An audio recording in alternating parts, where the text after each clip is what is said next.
Oh, hi, Will. Long time no see. All right, how are you doing, Nita? Oh, how have you been? Happy doing New well. Year. Happy What's New going Year. on? Not much, Yeah. Figured we'd stop in today. Yeah. We'd love to ultimately see your business today. You mind if we ask you a couple questions? No, I don't. But so how did I get so lucky? You're amazing, of course. Well, thank you. All right, Nita. So happy to have you today. Thank you so much for this opportunity. I really like it. Thank you. Definitely, Appreciate definitely. it. So let's dive right in here. So, do you mind introducing yourself and your business? Can you also tell us why and how you came to be a business owner, and tell us about the services your business provides and also your clientele? Absolutely. Thank you so much. Well, I am so excited to be part of this Urban League exposure program.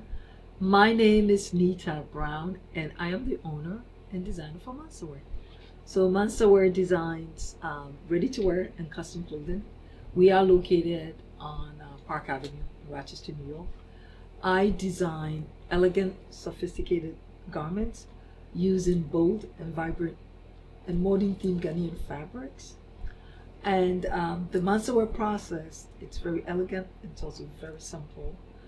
But to question number two, I got started because a friend and a mentor urged me and suggested, hey, you need to use your personal styling as a business. So that's what got me started at Mansawear. We are now in our 11th year of business.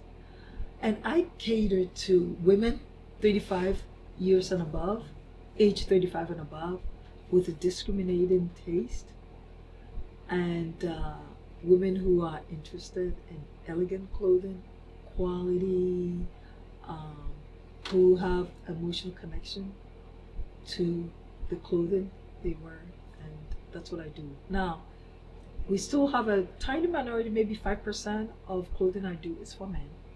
I do have a whole host of accessories and gifts that we do have in the shop, and people can see that we also offer to customers. Yeah. Awesome, awesome. I know you're doing a lot, so that I think it's awesome. So, what do you think is the most important lesson you've learned in life or while building your business? Well, two things is being patient and being purposeful. Patience, having purpose, and service have been really core, key attributes that lessons I've learned, and those actually leads me to my vision and the mission of the company. And what I mean by vision is I want to have a Mansawear garment in every closet in America, right? Yeah. So that means I would need to have a lot of patience, right, to believe that's going to happen. But this is vision, so it keeps moving. So that's where the purpose comes in. That's Those are incredible. key lessons I've learned. Yeah. That's awesome. That's awesome.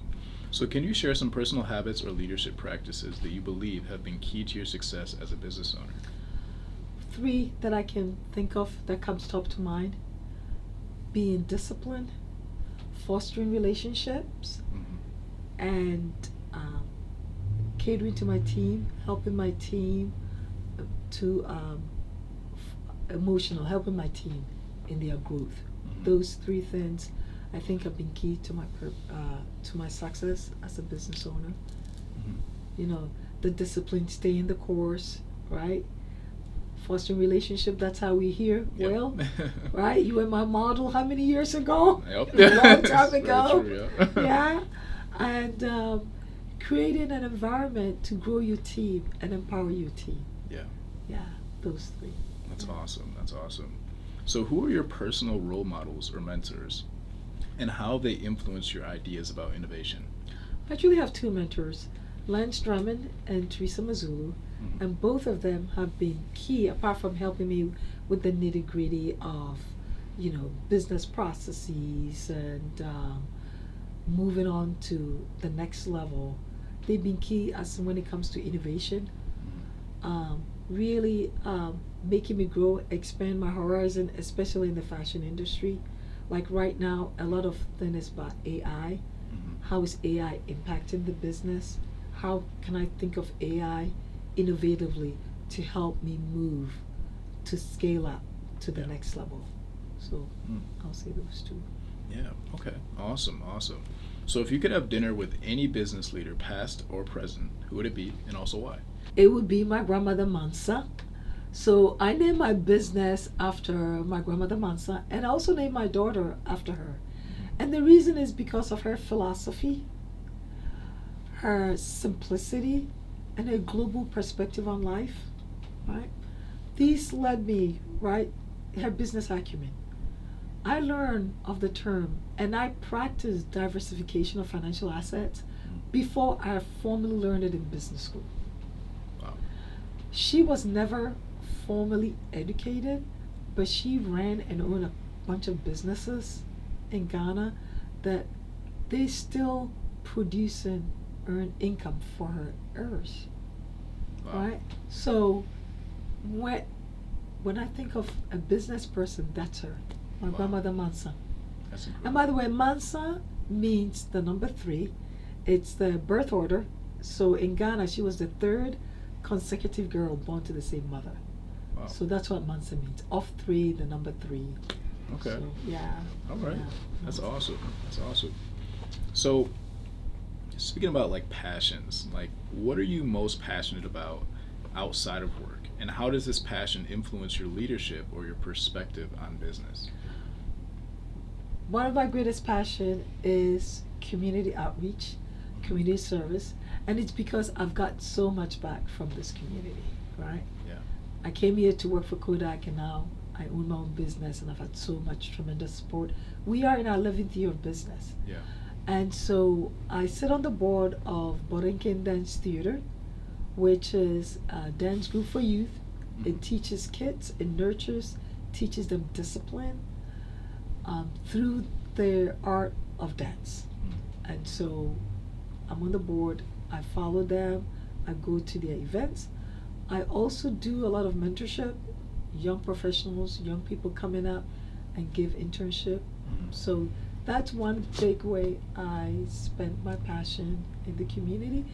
And it all leads back to when it comes to business, teaching young kids discipline, teaching young kids to give back. Yeah. Eventually leads back to business success, right? I agree. Because the circle goes on. Yeah. Somebody gave it to me. Lance Drummond and Teresa Mazzullo gave me a lot of their time and attention, so now it's time for me to also give back Yeah. to someone else. Yeah. That's incredible. That's incredible. I love it. So, what person from Black history has most inspired you on your journey and why? So the one woman who has inspired me a lot is Ida B. Wells. She was a journalist. She was born in 1862, died in 1932, somewhere like that. But she had inspired me because of her journalistic, her tenacity, her discipline. She was writing about lynching. Was a leader in the civil rights movement way back. And her tenacity and courage to be able to write about lynching, about unfair practice in a journalistic way, documenting it, rigorous documenting it. And the courage she took, it's given me that perspective, right? So I sit in cold, minus frigid Rochester winter, and I decide I'm going to sell Ghanaian fashion and Ghanaian clothes, right? Yeah. Not only is it 300 plus count cotton, it's bold, it's colorful, in a very cold climate, right? Right? So that's courage, right? Yeah. Tenacity. And I stay the course, Yeah. right? 10 years later, I'm still here. Yeah. I'm staying the course. That's what Ida B. Wells has given me and has showed me. And I use those principles every day That's in my work. absolutely incredible. Yeah. You know, your story is absolutely inspiring. And I hope that a lot of people that are able to ultimately see this at the end of the day are really inspired by the things that you do. You're incredible, Nita. Thank you. So people want to know where I'm at or how to find me. We are on all the social media platforms, Instagram, Facebook, TikTok as Mansawear.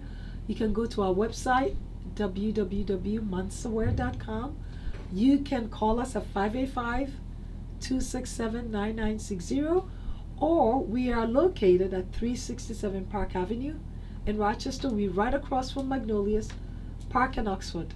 And I want to thank you. I want to thank the Urban League team, Will, Fred, Karen. Thank you, everyone, for making this happen. I really appreciate you guys. Yeah, no problem. We're it out.